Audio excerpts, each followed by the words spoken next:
Welcome, everyone, to the Behaviorally Speaking series, our series where we connect with the industry experts and clients from around the world to explore the latest insights into consumer behavior and market trends. Each episode brings you closer to understanding how brands can make smarter decisions globally, from innovative pack designs to cutting-edge technology. My name is Cody Fry, Insights Manager at Behaviorally, and I'm delighted to welcome this episode's guest, Sarah Rydwin, Consumer Insights Specialist Innovation at Unilever. Sarah, welcome. Please introduce yourself to the audience. Yeah, thank you so much for having me, Cody. I'm really excited to be here. I've been at Unilever a little over 4 years, and I started out on the beauty and well-being team, and now I work on the foods business. They are very different categories, but when you step back, you start to see some broader trends shaping consumer behavior. So I'm really looking forward to discussing what this looks like today and how it may evolve going forward. Thanks, Sarah. And yeah, today we're diving into the role of insights in crafting effective packaging for Gen Z consumers. We'll unpack how this generation's unique expectations are reshaping how CPG brands present themselves on shelves, and we'll discuss how brands can translate these insights into packaging that sells.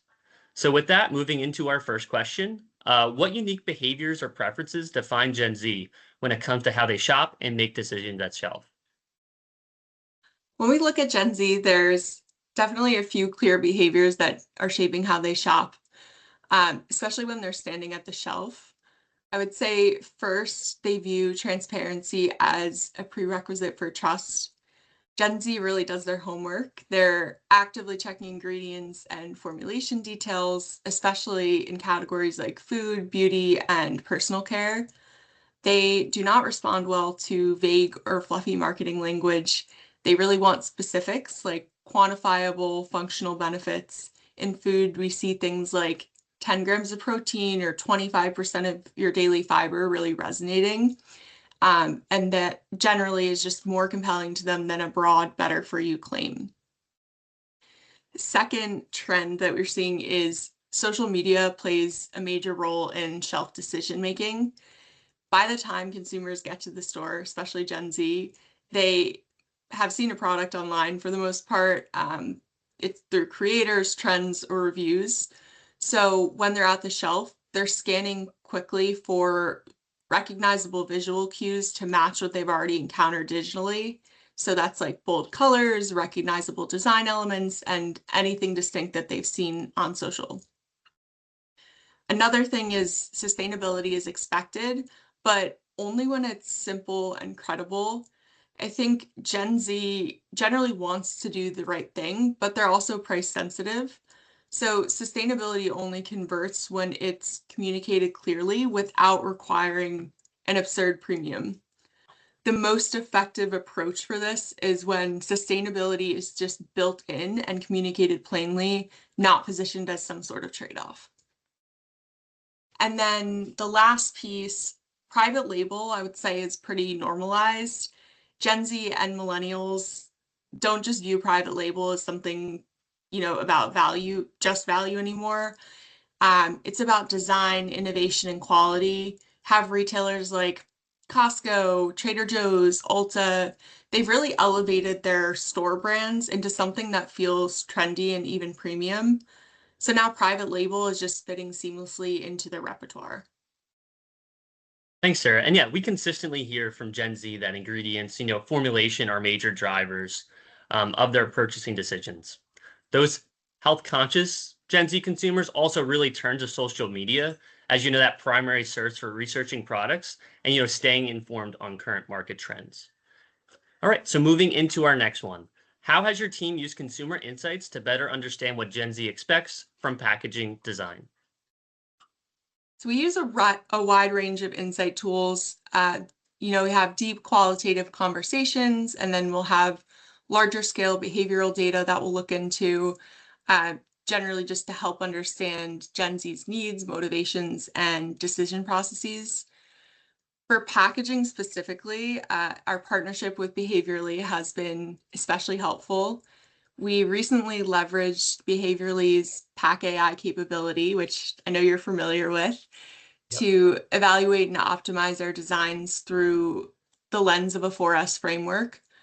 I'll let you speak more to that in a moment just because you're the expert, but the capability has been great because it's given us like clear behavioral performance metrics so we can identify exactly what's working with our designs, what needs to improve, things like that to really better drive in-store performance.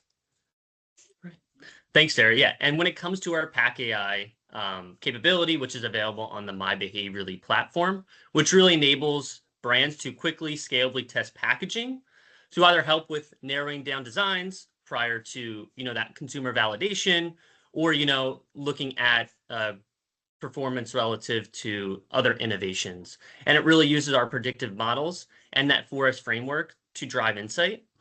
So when we look at the 4S framework, we look at it at scene. We want to ensure that we're breaking through that competitive clutter and getting noticed at shelf. We want to ensure that we're shoppable. We want to ensure that we're using that clear hierarchy to aid navigation and product selection at shelf. We want to be seductive, which means we want to communicate those benefits clearly to spark interest and action. And then we want to be selected, which really converts that interest into purchase. So when it comes to optimizations, we really want to ensure that we're balancing the pillars and focusing on strengthening those weaker pillars without compromising the pillars that are working well, which ultimately allows shoppers to get noticed or to notice, understand, want, and choose the product at shelf. So moving into our next point, can you share an example where insights directly influenced the packaging change that helped your brand better connect with Gen Z? Yes, so one example that comes to mind was a foods packaging test that we ran last year, actually with Behaviorly. Our analysis had showed that our design was underperforming on the scene metric, which, as you explained, is, like visibility on shelf.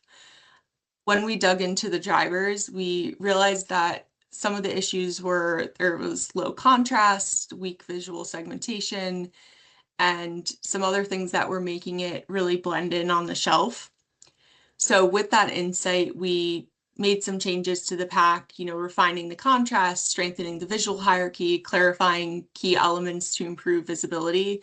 And then after these adjustments, we ran the test again, and the scene score significantly improved, not just versus our previous pack, but also versus the competitors we were benchmarking against.